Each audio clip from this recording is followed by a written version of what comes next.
We are live. Hello, UK Crime Book Club, and hello, Mr. Chris Frost. Hello, nice to be Lovely, here. lovely, lovely to have you. How are you? I'm very well, thank you. Yeah, how are you? Clinging on to my voice, let's see. Do you want to give us a little introduction to this bloody brilliant book? Thank you. Absolutely loved it. Absolutely loved it. Well, that's really kind. So the Killer's Christmas List is here, and it features D.I. Tom Stoneham, who is based in Newcastle. He's moved up there from my part of the world, our part of the world, I should say, Yeah. the northwest, and he's a policeman, and he starts his job. And on his first night, sort of the night before he starts properly, he's called to a murder scene because his DCI thinks there's no point in missing out from the start. They go to the Angel of the North, and they find a body, and the body belongs to a politician. And in his pocket is a Christmas list that seemingly belongs to a little girl, if the items are to be believed. And it becomes clear after two bodies that the list and the bodies are linked, and the method of sort of killing almost. So Tom and his team have to figure out if the list or what the list means and how they can solve and stop more murders before they happen. And I believe that's all we can say about the book without giving anything away. Yeah, awful. I sort of always have the back cover near me just in case I go too far, and then I think, oh, well, I've I'll said stop all I you. can. I'll stop you, don't worry. I think you've done well so far. So I was lucky enough to go to the launch. I'm pressing my earphones in because that's the habit for me. I'm not even wearing them.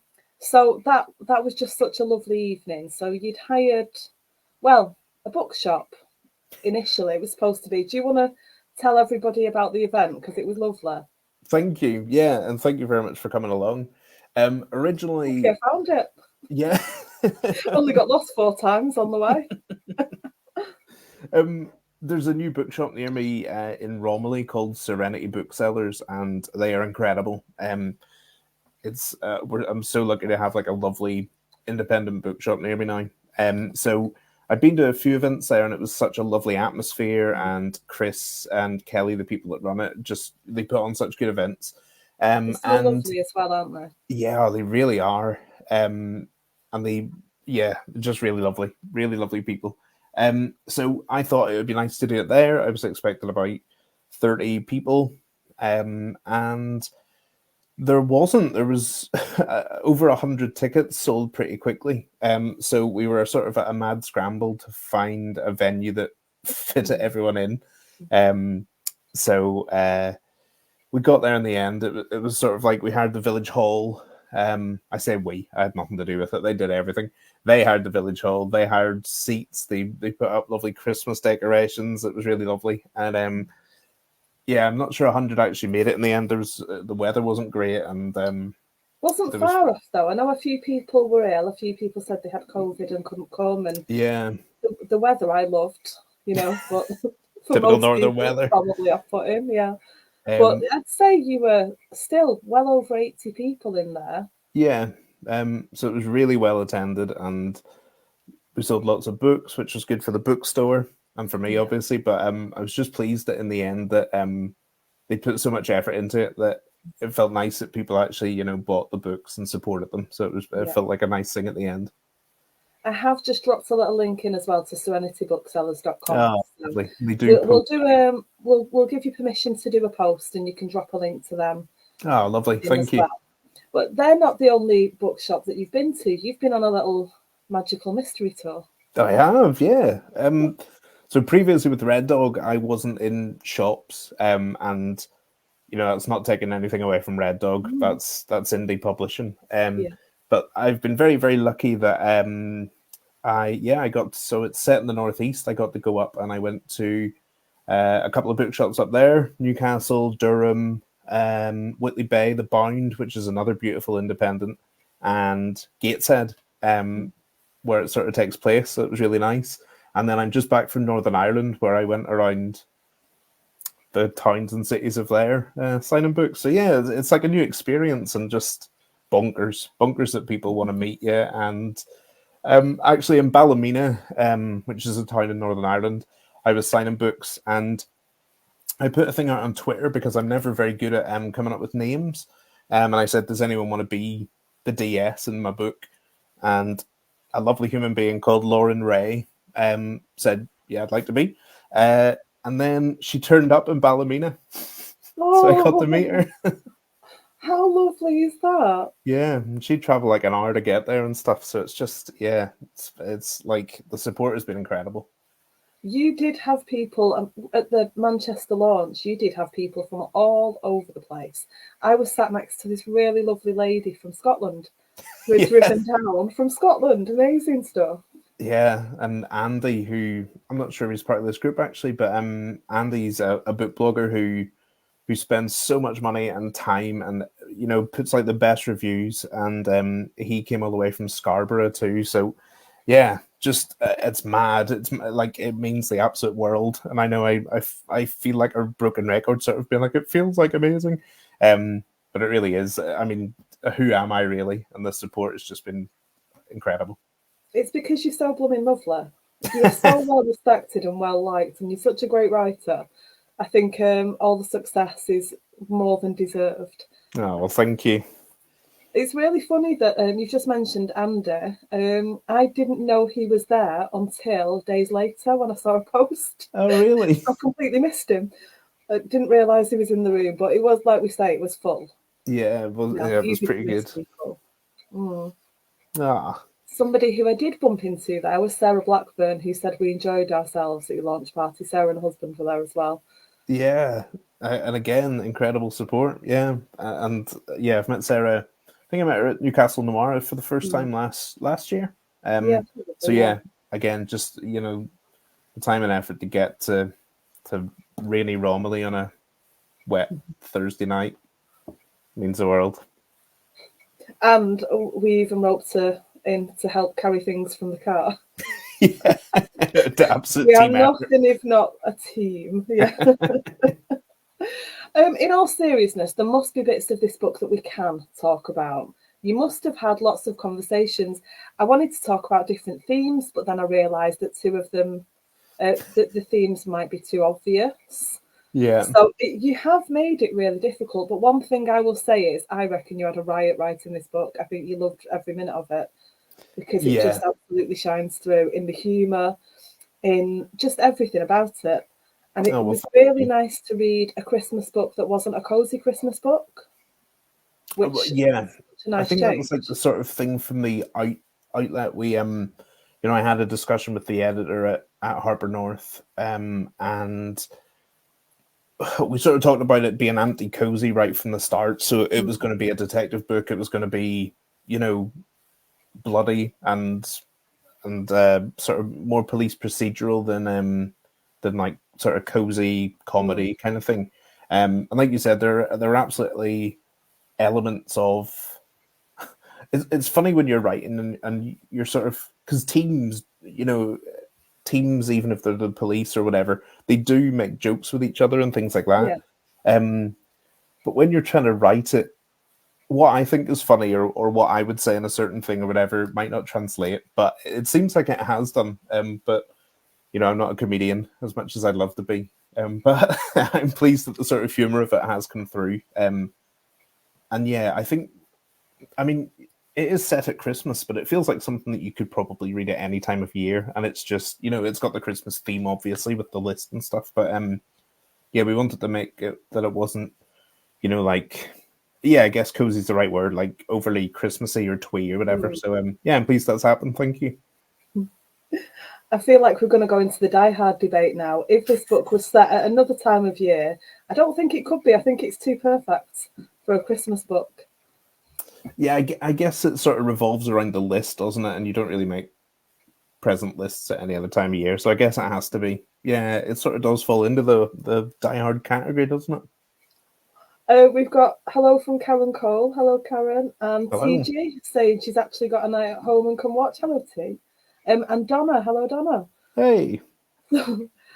So you have been working with a new team. How has that been? And I already know that you've loved every minute, but just tell us a little bit about settling into something new. Yeah, it's sort of a bigger beast. Obviously, like with Red Dog, it was mostly Sean Coleman, who is an incredible author, an Mm. even better human being. And I loved, 3+ years of You've had working a with really, Sean. really special time there. Yeah, All of you in the Red Dog Kennel. It was just a lovely thing. yeah, it was a really lovely thing, and you feel like part of something special there. And all I ever wanted was a cool book cover, and Sean nailed everything that he ever put his hand to. Yeah. And we very quickly became friends, and it was a lot of fun. Getting feedback would involve a trip to a pub and things like that, so it was all good. And then I had this opportunity with Harper North, and it's obviously a bigger thing. There are more people, and during the edits you go through different people. There's Mm. Daisy Watt, who I work with very closely, Yeah. and she's amazing. I mean, her insight and her ideas and things like that just made it the book that it is. But then it also goes through proofreaders and copy editors who notice other things as well. So people say like it takes a village to raise a child, but it very, very much feels the same way with a book. It wouldn't have been half of the book that if it was relying solely on me. No, don't sell yourself short. Absolutely not. I'm chuckling because TG just said, "What's in the cup, Sam?" Yeah, lager. I have got water as well, though. I am not being. I am being good. Being good, but I can have one. Teresa, Yeah, shamed for having lager in the mug. No, she's teasing me. No, she is. So obviously with the new start at Harper, you've had a lot of changes career-wise in 1 year. yeah, How are you finding the different pace of it? I mean, obviously you're not going to have school holidays now, which you can explain in a moment. So does that free you up a bit to be able to travel a bit more? I know obviously you've got a young family as well, so it's still a delicate balancing act for you, but is it easier now you've had a bit of a career change? And if yeah. It you want to is. explain what that means, so I don't say more than you'd like me to. Yeah, of course. No, no, no. So for 12 years, I was a primary school teacher. Don't look old enough. I feel old enough if you see the greys on my head. So yeah, it was just coming up to 12 years, or just past 12 years, somewhere around there. And I'd been writing for a podcast company called Noiser, freelance. So I was doing a show called Short History of, which is great. I was a massive fan before I was, I got the opportunity to write on it. But it just became a bit, I couldn't teach, I couldn't write the scripts, and I couldn't write my books. So something had to give, and unfortunately, the script writing was the thing that went. And then the opportunity came around this time last year, where they were starting a new show called Detectives Don't Sleep. So it's a true crime podcast, features a different true detective each week. And it was just so much fun. So I had the opportunity to leave teaching to do script writing full time. So I took it. I finished in March last year, or this year, I guess, still in December. And yeah, so I've been writing scripts ever since. And I've been moved to a slightly different show called Real Survival Stories, which is bonkers. But again, really good fun. But yeah, I do have more time. With teaching, I'd be getting into school by 7:30, wouldn't leave till 5. I'd have more work to do in the evening. I'd have planning or marking or data to scour over. And there were nights where you just think, well, I can't be bothered writing, or there'd be a week that goes past where I just don't have the time. Whereas with this, it's very much I've got a set amount of time to do a script, and as long as I get it done in that time, sort of I can work how I want. So and I've got more time for my children, which is a massive thing. They don't have to go to a before school club, after school club every day. So yeah, it's been a really great career move for everything. I love it when you finally get your dream and it's everything that you want. Yeah, It's yeah, it just really is really lovely. lovely that you're getting that extra time, and there is something about being in a school where I think people underestimate the thing of you are mentally and physically on all day. you can't nip to the loo without thinking I need to do that on the way there or on the way back. There's just, and you're constantly talking to somebody, and actually it must be really nice to get a bit of time sat at home in the quiet. Yeah, and things like you say, you just don't have a time minute. Like break times, you're on duty. Lunch times, there's often like something to sort out from the playground, or you're printing work for that afternoon. So you're eating as you go kind of thing. Whereas with this, yeah, there's just so much more time, and I can sit and just actually enjoy food and whatever. So yeah, it's been great. Those blue paper towels won't wet themselves. One thing I love with and this for me, how much I've loved the Stonebridge Mysteries. Little Ghost last year, absolutely loved. This is the best one so far. No, thank Absolutely. you. And I think you've really been pushed out of your comfort zone, and I think that's where a lot of the humour comes from. Does Thank that you. sound right to you? That you kind of, because you're not you're not a fan of blood and gore and stuff, and you're not kind of, and there is stuff in this, but I think you've tackled it with humour, which just really added an extra level to the book.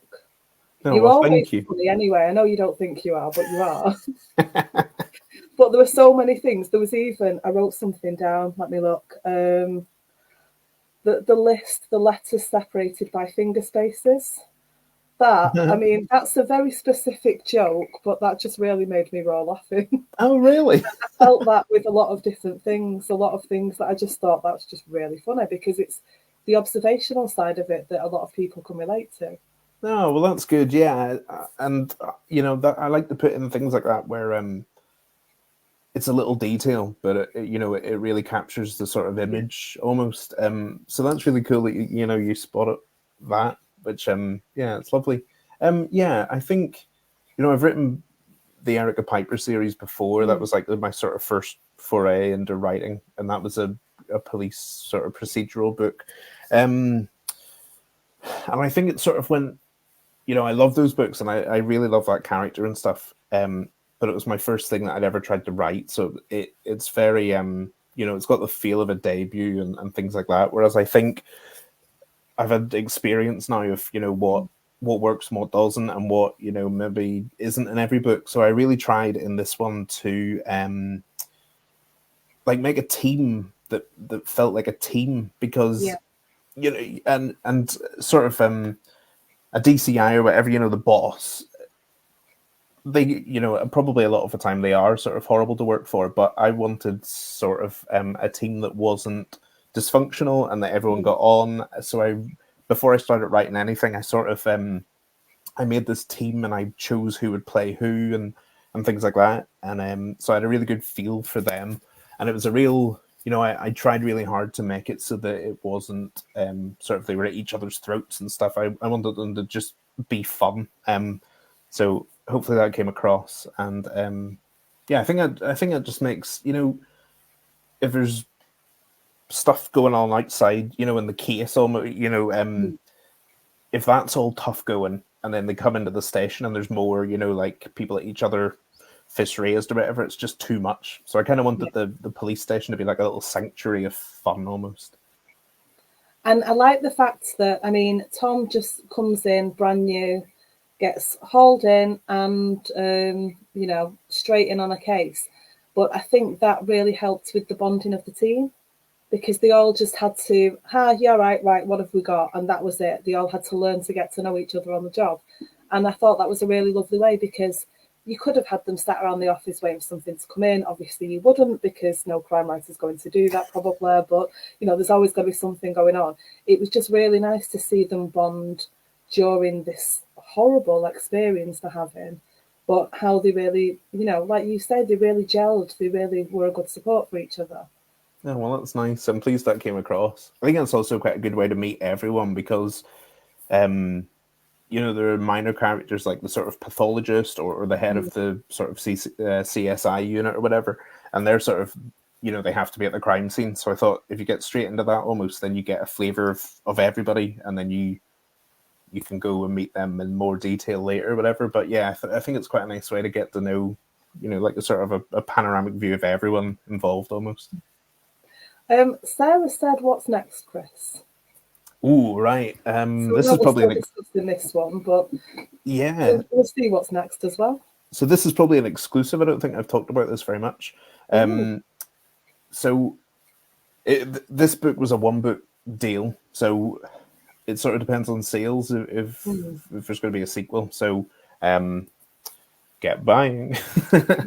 And so in the meantime, I started a different thing. So it's about a private investigator it's set in Manchester. And I can't wait he for this. Honestly, I can't wait. as soon as it's ready, it's yours. Um, he he takes on a case of a rock star called Dylan Vai who has died by overdose, and the dad of Dylan doesn't think it is an overdose. He thinks there's something more sinister. So he hires Ethan, who's the PI, to look into it a bit more.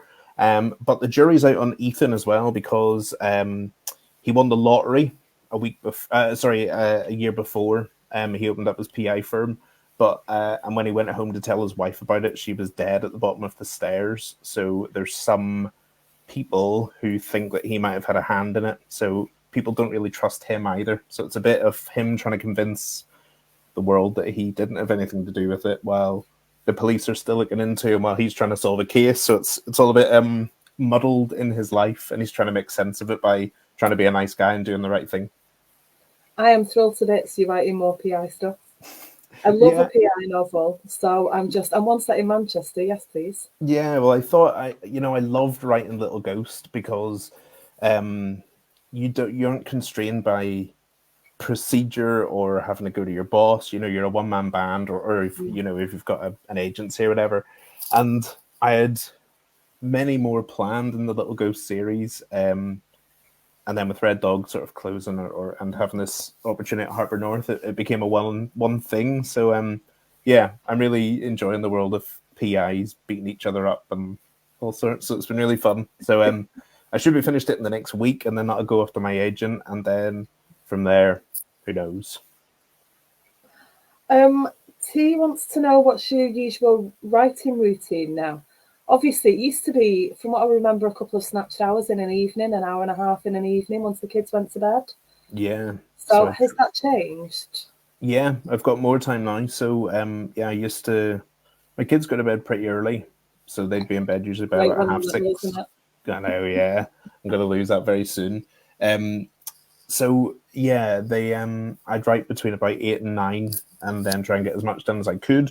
But now with starting a bit later, I drop the kids off to school for 8:30, and then I try and get a bit done between 8:30, well, about 20 to 9 and 9 o'clock. So a little snatch bit of maybe reading over what I'd done before or something like that. And then yeah, I've got more time in the evening now because I don't need to think about planning or marking or anything. So yeah, as soon as the kids go to bed at about 7, I just come in and crack on until about 9. So I get about an extra hour every night. So it's really good. Yeah, I do remember not working in a school, and as much as I miss the kids, the lack of exhaustion. Yeah. There is something that starts to fire a bit more, isn't there? Yeah, there really is. One of the things I wanted to talk about, because I've had to pick really, really carefully what we can actually discuss. Codename generator. Did you do some research on the codename generator? I find these things fascinating. Yeah, I did. Yeah, so I found out that you get cases get assigned a random word, so that it's not obvious what the crime would be. It's completely random, and some of the ones that there have been like ridiculously weird. So I think it's because it doesn't play any part in the case, but I chose the word fluffle. Yeah. Because it had a cool meaning, and if you want to know what fluffle means, you'll have to read the book or Google it.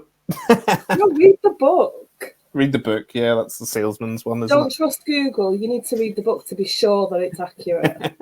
Got to be done.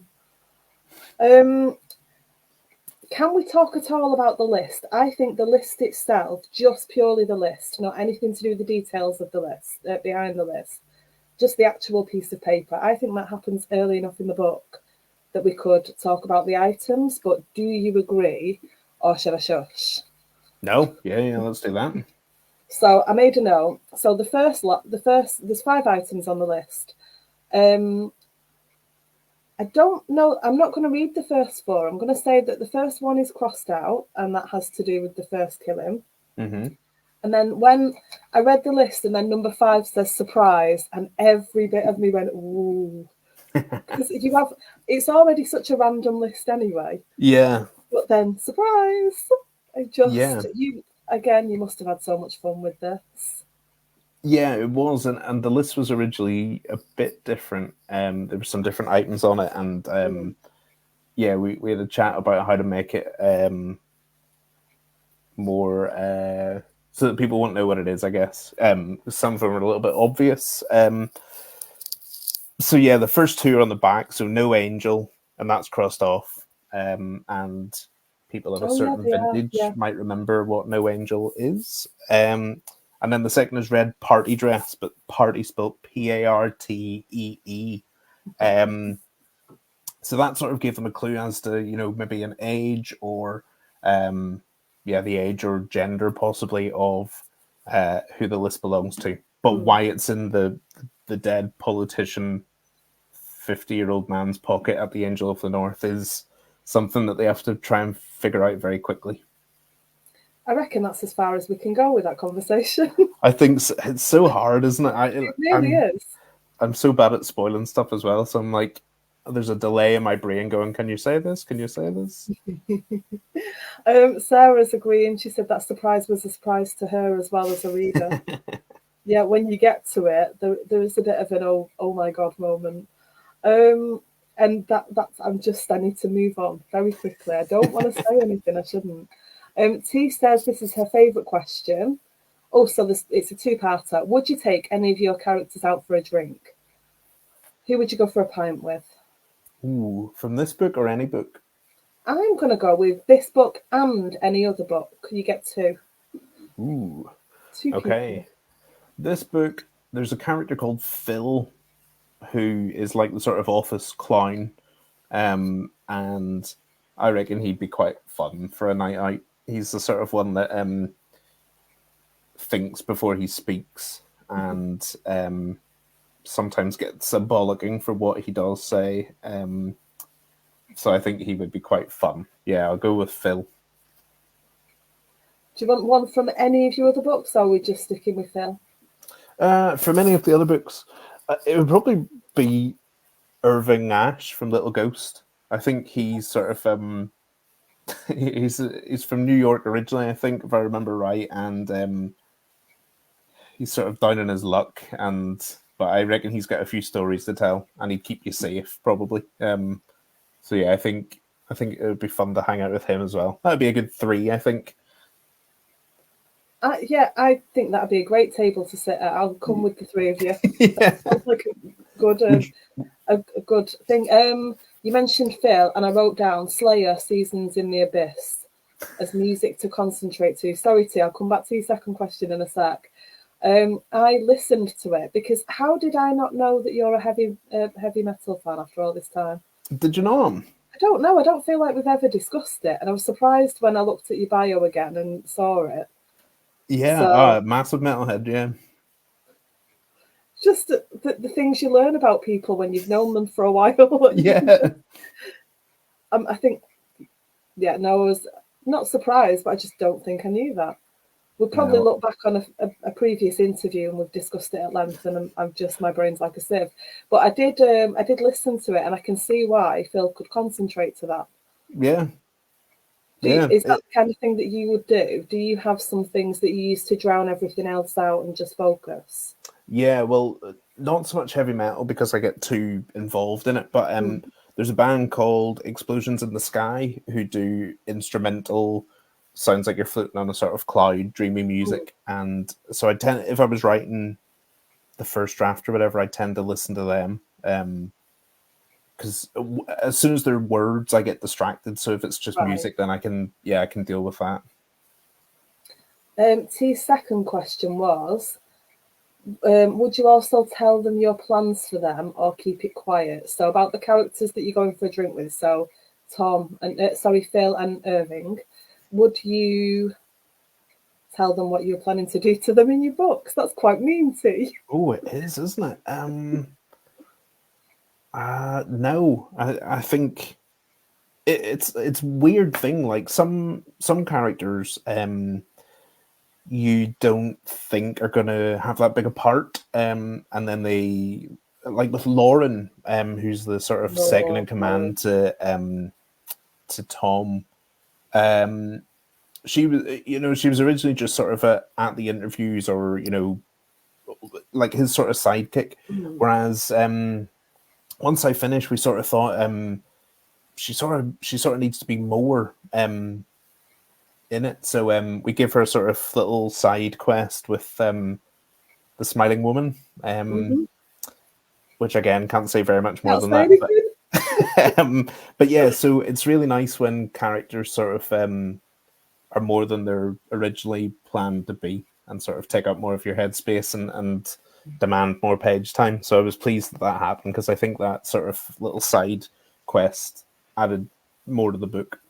Yeah, and I think Lauren is great. Yeah, absolutely brilliant. Um, Somebody has asked, on the theme of music, what is your favourite Christmas song? Carols are included. That was Jonathan Whitelaw. Hello, Jonathan Whitelaw. Oh, there he is. Um, oh, it's tough. For years it was the Mariah Carey classic, but there's just something about Fairy Tale of New York. Yeah, I Especially with Shane McGowan dying recently, yeah. it's hearing they did a sort of rendition at his funeral that was, and Glenn Hansard, the guy that sang it, I love him. So to hear him do it, and to see like his Shane McGowan send off, which I thought was very fitting. Dancing in a church, it couldn't have gone better for him. It also plays a special sort of place because I met my wife for the first time in April. So and at the last bar of the night, we were pretty well on by that time, and there was karaoke going on, and we tried to think of a duet and couldn't think of anything other than Fairy Tale of New York. So we sang it in April, and then at our wedding in August, not the same year, the last song was Fairy Tale of New York, and everyone was in a big circle, and it's just such a lovely memory. So it's always sort of been in our relationship a bit. So that's probably the one that when I hear it, I think, that's Christmas now. Yeah. I'm trying to think what song makes me think Christmas. It's probably Slade for me. Yeah. But yeah, Fairy Tale of New York I absolutely love. And we've got T saying hi to Jonathan, saying nothing, TG. Favourite Christmas film? Sorry, I got really distracted by something else then. Favourite Christmas film, says Sarah. Favorite Christmas film? Right. This is a sort of strange answer because it's not my favorite, but Okay. it's the one that we watch every year, and it's awful. Like it's The Holiday, with Cameron Diaz in it, and we pretty much spend frame by frame going through and being like, "Oh God, that's awful," or have you seen it? Yeah, but not for years. And it is mentioned in this book, which is why I'm chuckling. Yeah. Oh, is it? Yeah. I don't remember that.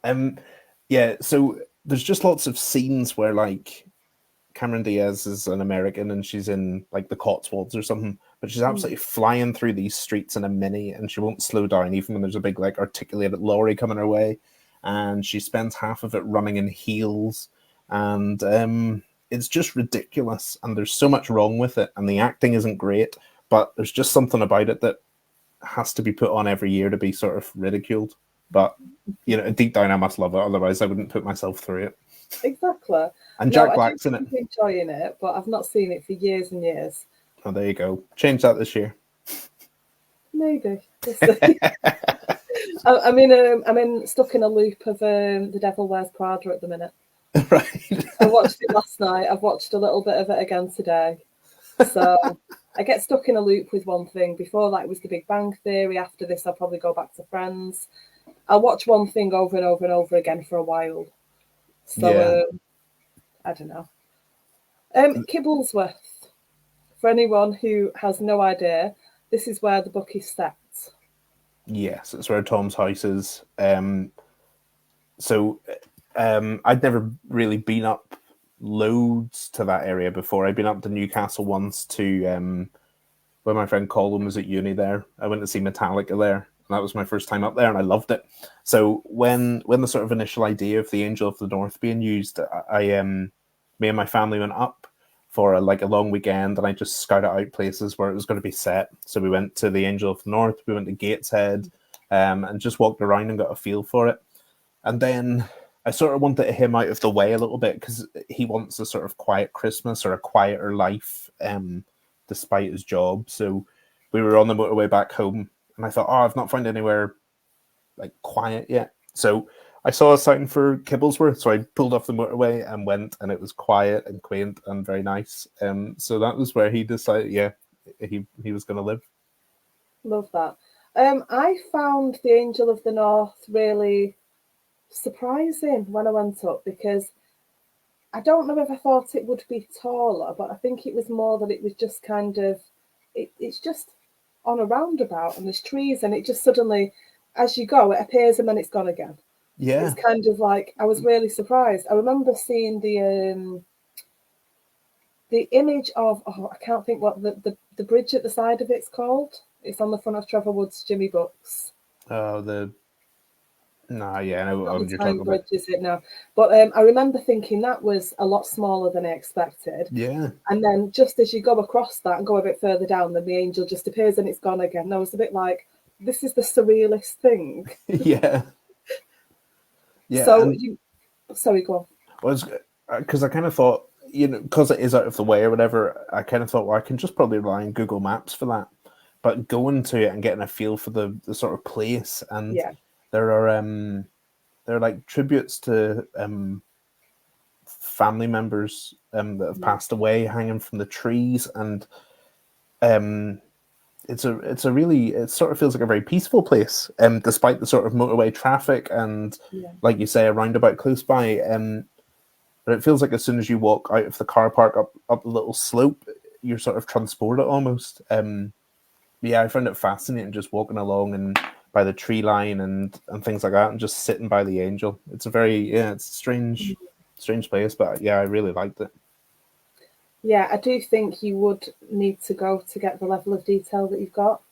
Yeah, a lot of this stuff you just couldn't Yeah, get. Even just standing there and sort of how you feel inside yourself, it sort of or it changes the way that you'd write about it. So yeah, yeah, yeah.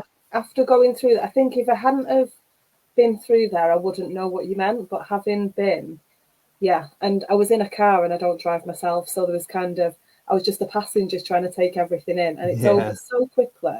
Whereas you would expect it to be more space and spread out, and it's yeah, just there and then it's gone, and yeah. that's it's very very but strange but lovely.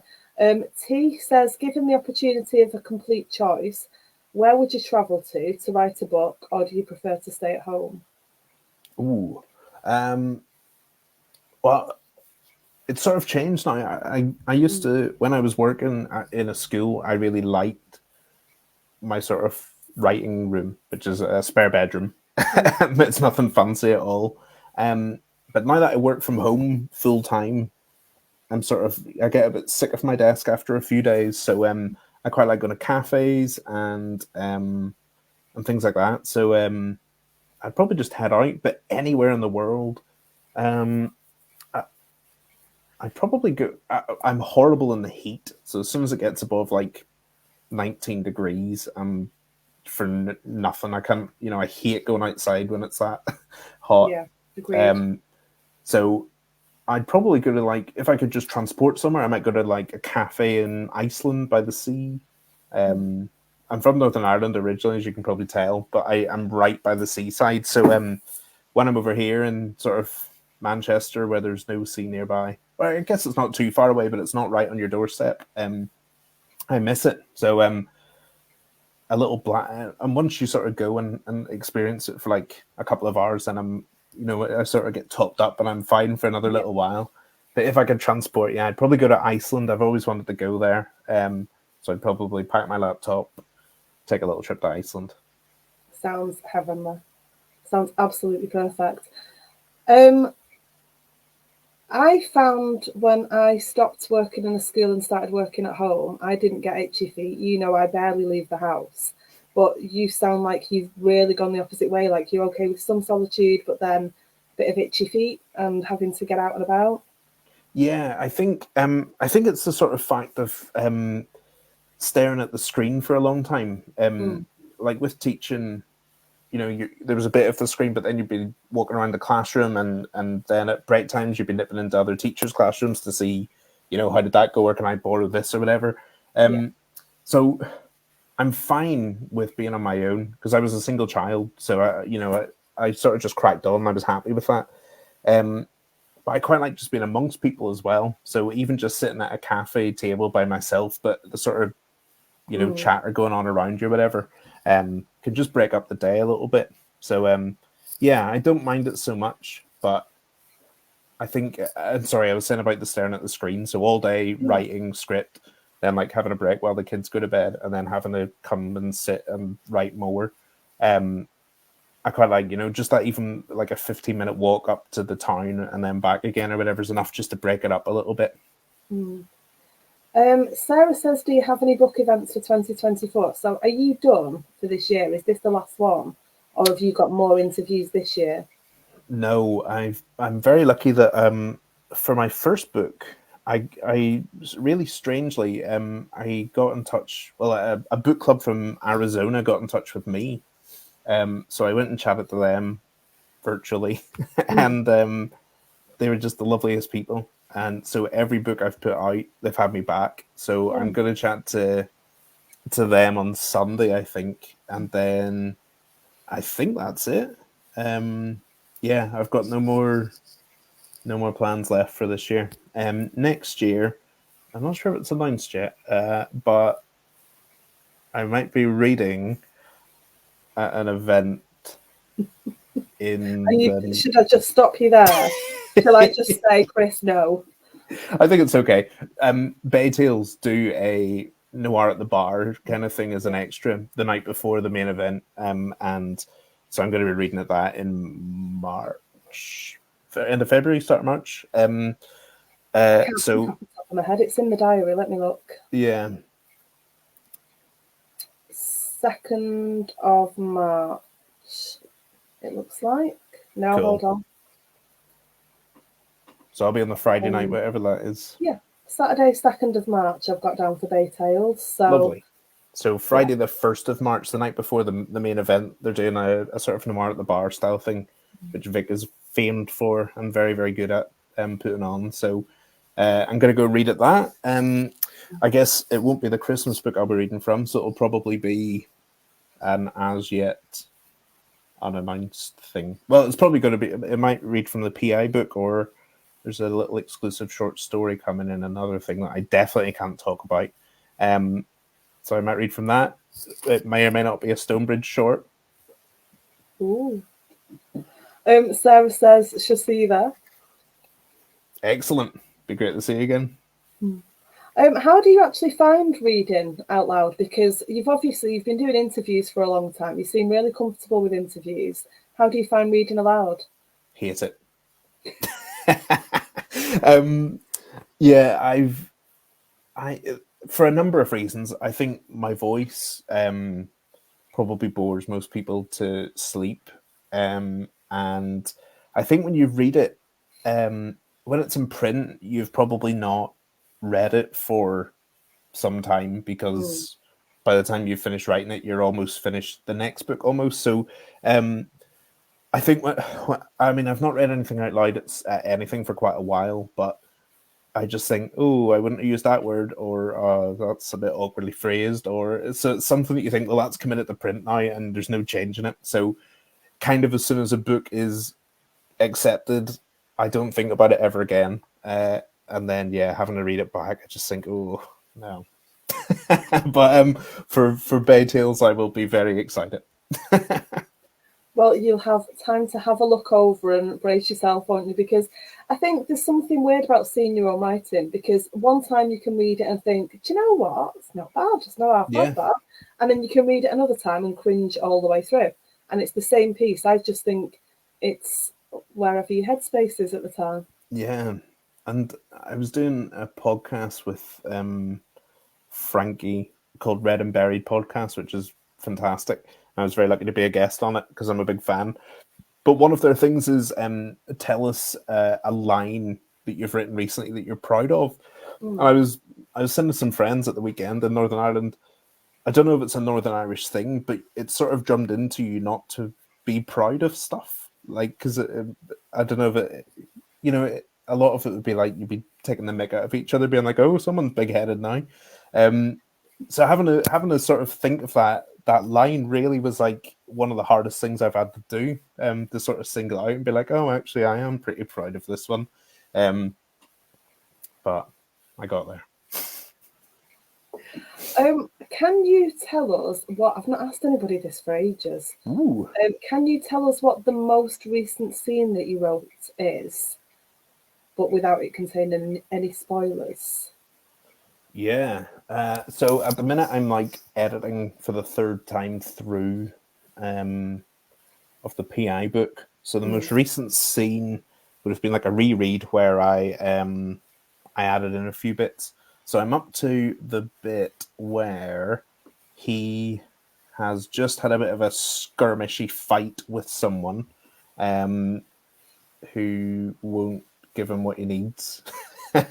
And yeah, I mean, apart from probably Little Ghost, I've not really written a fight scene before. So trying to, and I saw there was a thread somewhere where I think it was Amr Anwar, who's an incredible writer.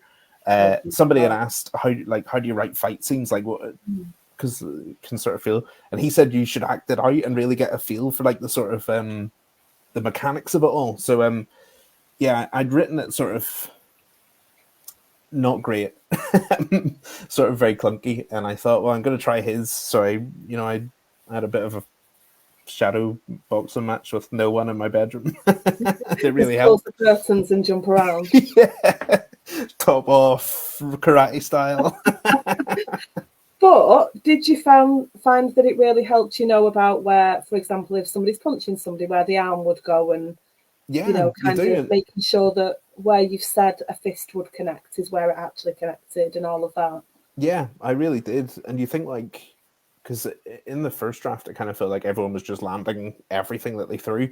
But there's loads of blocking that you would naturally do, even if you're not a good fighter. You put your hand up, or you'd get a scratch here or whatever. So there were just little tiny details where I thought, oh, actually, a fingernail might catch someone on the inside of the arm. So that's like a little detail that can add to it. So yeah, I think it really did help. So yeah, I had a bit of fun with that scene. Yeah, it was good. That's really funny, and that's what I'm going to remember, because it is something that we really like to ask people. Have you ever acted out a scene to help with the writing of it? Lots of people tell us that they've kind of read the dialogue out loud to make sure that that works. We've had some great things. Anne Coates held up a knife to her own throat to see what it'd feel like. Kat Yaff had her husband tie her to a chair, so she could see how to get out of it. Wow. Yeah, we've had lots of really, really good ones. There you go. You don't see what's going on behind the scenes often, do you? You jumping around is just amazing. Absolutely love the idea of that. Question based on something in the book. Are you a fan of IKEA, or is it like the seventh circle of hell? I'm quoting directly from the book, and it really, really was another thing that just made me laugh. Oh, good. Well, I'm glad. I've got a sort of love-hate thing with it where I bloody love the meatballs so much. And yeah, that's good. And then I sort of get, like I go and if we're going for a specific thing, I'm like, oh, well, that'll help the house be more organized or whatever. But then by the time you've gone through like 3 floors of it and you've got your stuff in the 10th minute of being there, and it's like, hour 50 and you're still trawling through. That's when I lose my wick a little bit. But I quite look forward to it, and we often do the food first so that I've got the thing that I want. Yeah.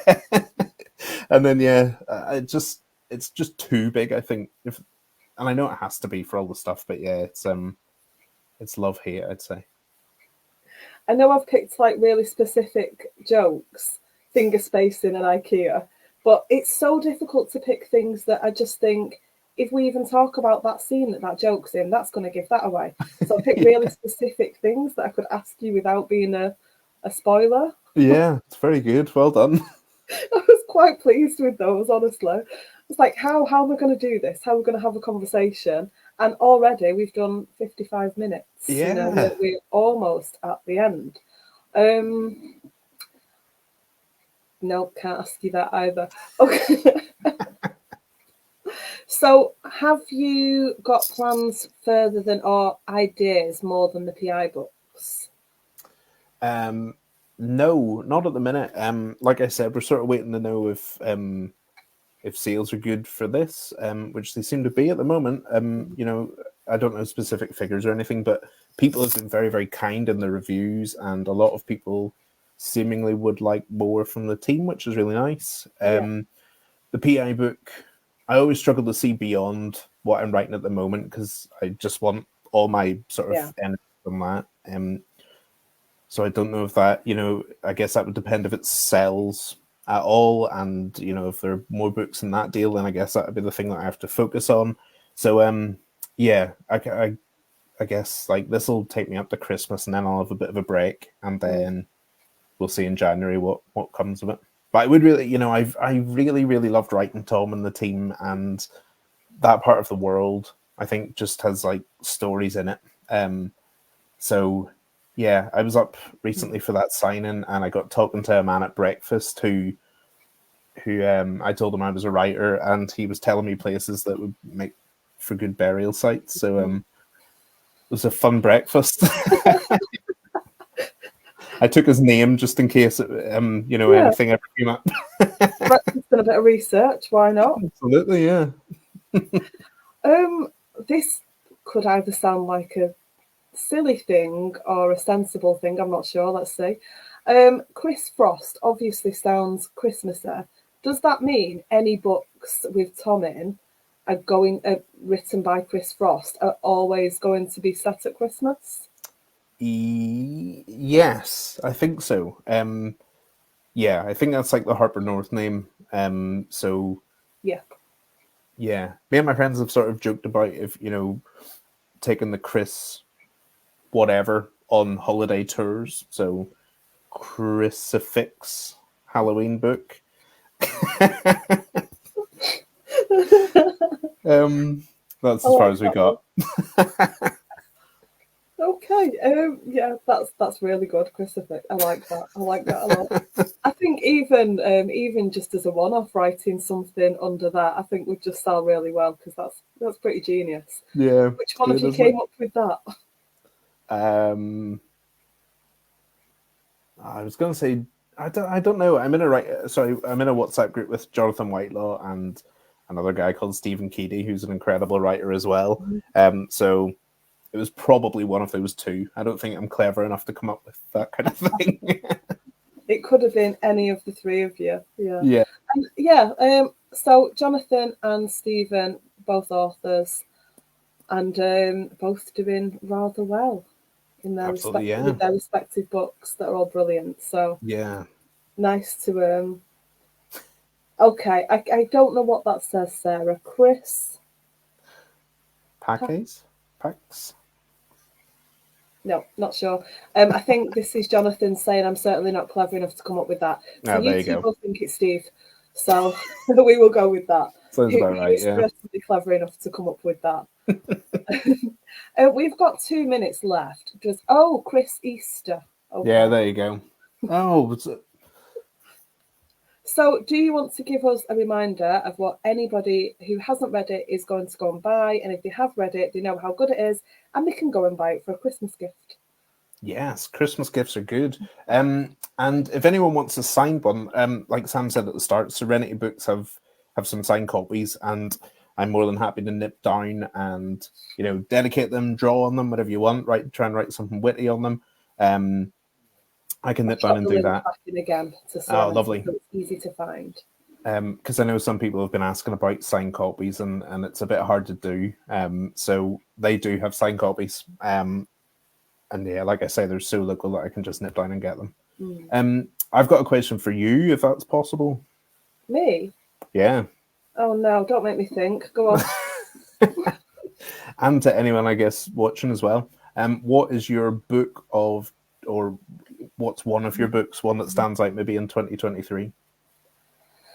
I've not finished putting my list together yet. And this, honestly, it's physically painful trying to choose 10 books. You must know this. Yeah. Me and Steve were talking about this at your book launch. I find it genuinely painful trying to choose which book. I'm not doing it, no. No, fair play. No, it's really, really difficult. It's so hard because this year has been such a blooming good year for books again. And then I'll write something, and then I feel like I've missed off books that I absolutely love. So then I try and sneak a load of honourable mentions in as well. Yeah. So, let's have a look. Somebody said, is that Donna? Yeah. Donna says your book's next on a list. Thank you. Sarah said, oh, they're talking about Greggs and Christmas cakes now, so we'll move on from that. I will tell you one of the books that I loved this year, Exiles by Jane Harper, because I've already said it in interviews, so I'm not giving away anything that I've not already decided there. Trying to keep my list under wraps till it's ready. Yeah, fair play to you. It's tricky though. I mean, how do you choose from all of the amazing authors out there? Where do you even go? Yeah, it's tough. It's awful. I would never, ever do a top 10 list if it wasn't part of kind of the job of what I do. Yeah. How do you choose? Well, I go through my Goodreads, and most of them are 5 stars, which makes it really hard. So I've sort of stopped doing the top 10 list because, like you say, it sort of feels... When we were doing the Blood Brothers podcast, we would have been doing some, you know, we'd discuss it, but now that it's kind of finished, I've got no need. So I just sort of, I go through and it's quite nice to look back and look at what I've read and what I've enjoyed. I'd say one that stands out is The Good Liars by Anita Frank.